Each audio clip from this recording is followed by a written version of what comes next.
Not the first sailors to ever cross an ocean, and we certainly won't be the last. But to me, this experience was truly special, and I feel like we really accomplished something.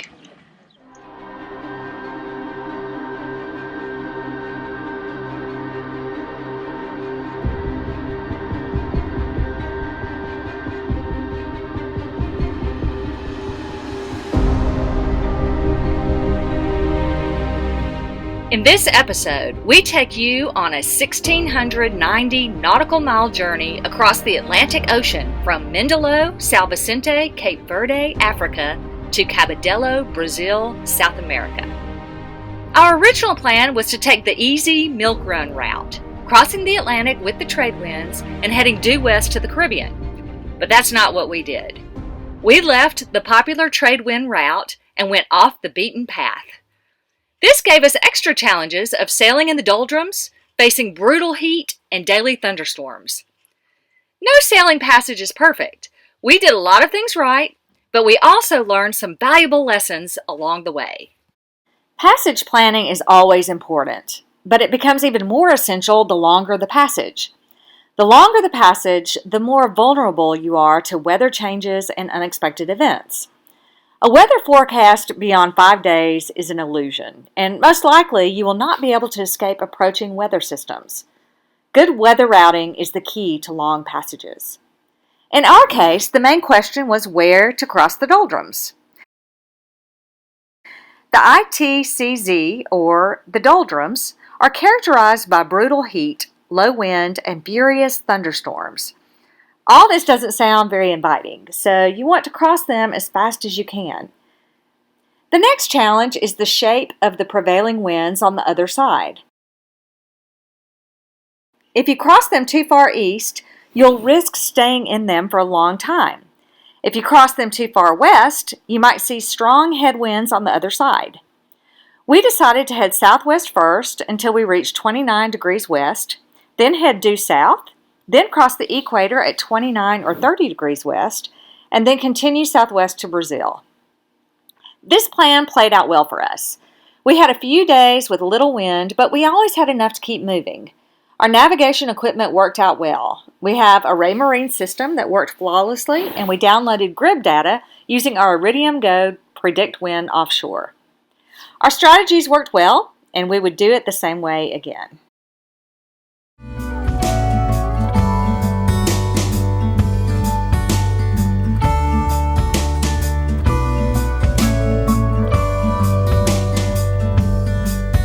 A straight line, a linear motion that leaves us behind as the days pass to count everyone. And I'm a sailor, fighting the waves as they break on the hull, pushing me back to the shore. We also learned that we need to make some upgrades to our natural power resources. There is nowhere you depend more on yourself than in the middle of an ocean. Self-sufficiency is key when it comes to energy, tools, and spares. We were in good shape with tools and spares. However, energy was always a scarce resource. Our wind generator made some contribution, but the performance curve was a bit optimistic. In the trade winds, when the wind is coming from behind on the long downwind passage, the wind generator simply doesn't produce a lot of energy.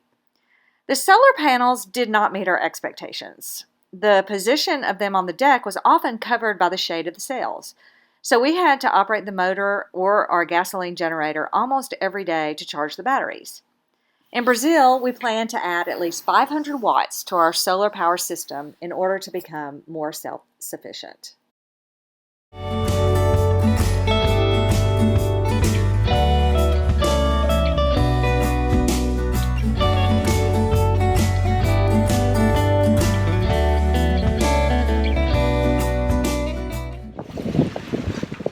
After 4 days of barely moving, going about 1.5 to 2.5 knots, we finally have wind, and we are now flying at a good 5.5, sometimes 6.5 knots, and it's really fun. We're finally making some ground. Day 5. I brought 12 books on board, but I don't think I was properly prepared for just how much downtime we would have. So it's been a pretty pleasant voyage for me. I like the smooth waters. I did have 2 very brief bouts with seasickness, but I refused to take the seasick medicine, and I've been fine.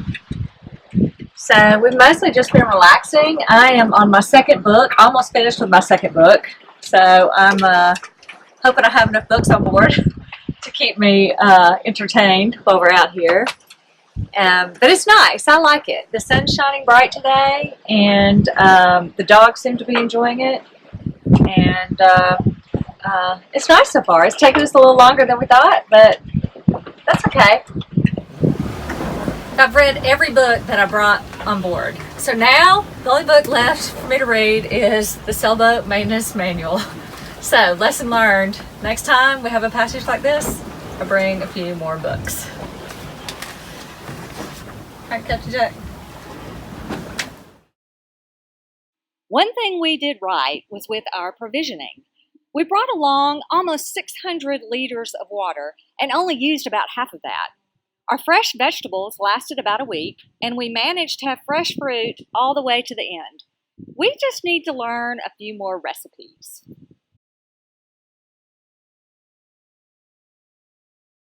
Crossing the equator was a huge milestone.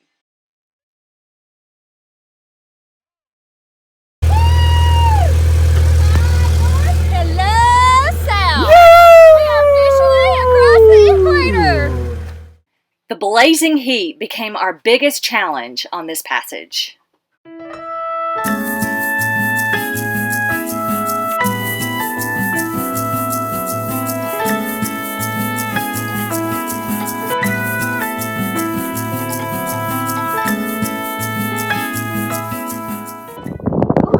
It's hot. It is so hot. We struggle to find any relief from the heat. I just can't tell you what I would give for 1 cube of ice. Just 1 cube of ice. I would be so happy. Whew. But it sure is beautiful. And we're getting close. Y'all keeping cool down there? Yeah.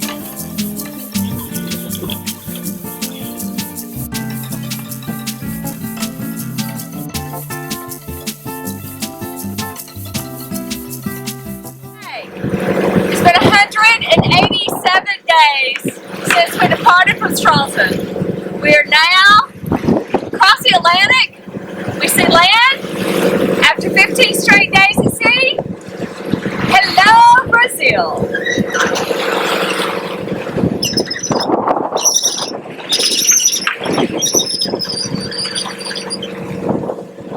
Woohoo! We did it!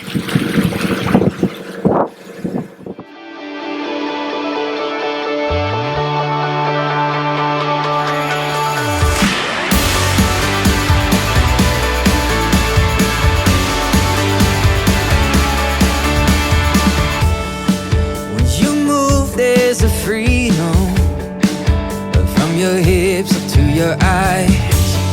Patron saint of the season, yeah, you were built for mid-July. You got the glow of the sunset. You got the rush. Sometimes your worst night at sea is the night you spend at Anchorage. From the start, we did not feel comfortable at our anchorage in Naranja. It was much less protected than the chart indicated. It was completely open to the swell. The better protected area was occupied by local boats. Taking into account the drastic wind shift during the frequent thunderstorms, there was only partial protection from the winds. It took hours for us to get the anchor to hold securely and stop dragging. The pounding of the high swells forced us to go on anchor watch all night long.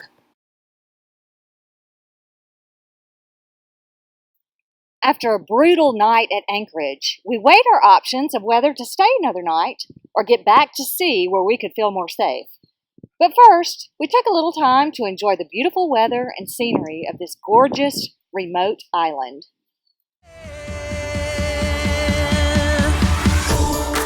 You got the glow of the sunset. You got the rush of the ocean wave. You're burning high like it's wanted. You make it feel like summer again. We got a chance and we'll live it. The only rule is there's no regret. From the start to the end, you make it feel like summer again. Again, you make it feel like summer again. We really wanted to stay another day so that we could explore the island, so we checked out a few other anchorages. But because of the high swell forecast, which predicted 2.5 to 3 meter swells for that night, we decided to leave before nightfall. Meanwhile, the anchor had wedged into the rocks so severely we couldn't break it free. Not manually, not using the electric windlass, and not by using the engine. We had to make the decision to cut the anchor and leave it behind, making the already expensive anchorage in Orania even more expensive. Tropical squalls can happen at any time on an ocean crossing. No matter how good the weather forecast, preparing for an ocean crossing also means preparing for storms. Some sailors like to say, at some point, Neptune will catch you with your pants down. We're talking here more about squalls and tropical thunderstorms than major depressions. The doldrums are notorious for low winds and fierce thunderstorms that can last anything from 2 hours to an entire night. They come with so much rain, it's difficult to tell where the ocean surface begins. Wind speeds can easily exceed 50 knots. During the day, you can see them coming and you can get prepared. But at night, hell breaks loose faster than you can spell your first name. So at nightfall, we reduce the sail area, which is a pity in the low winds because you do lose some speed. But it's necessary in order to prevent jeopardizing the boat.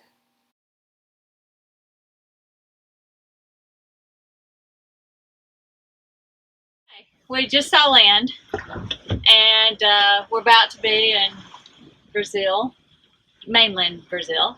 So we have been at sea. This is our 20th day at sea. It's been 19 full round the clock days, but this is the 20th, the actual day at sea. And this is the whole of our trash. We did a really great job with our trash task. So we used these huge 8-liter bottles of water, and we refilled other bottles, the smaller bottles, from this water. And then we stuffed all our trash in there. And so we filled 2 of these. This one's really full. It's really packed just to the brim, but it's amazing how much trash we got in these bottles. And then we did have one big trash bag, and it's got mostly cans and bottles, but also our waste paper from our diaper genie, which also was a lifesaver because all of our waste paper went in there and there was no smell. It was all protected, and we just emptied it out in here. And then this is one small bottle that one small bag that just has mostly crushed up soda and water bottles that we tried to smush as much as we could. And then also all our cans. Any cans and glass and plastic bottles went in those trash, and that's it. That is, 2.5 weeks, almost 3 weeks worth of trash. So I think we did pretty well, but as soon as we get to shore, we'll be happy to get this off the boat.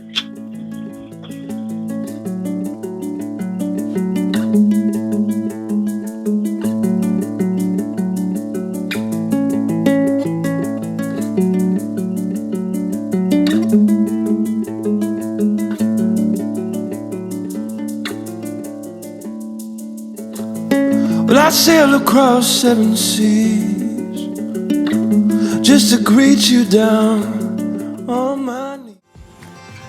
Hold on, yeah. Lift your eyes off the ground. You've only begun. rising up through the clouds. No, never give up.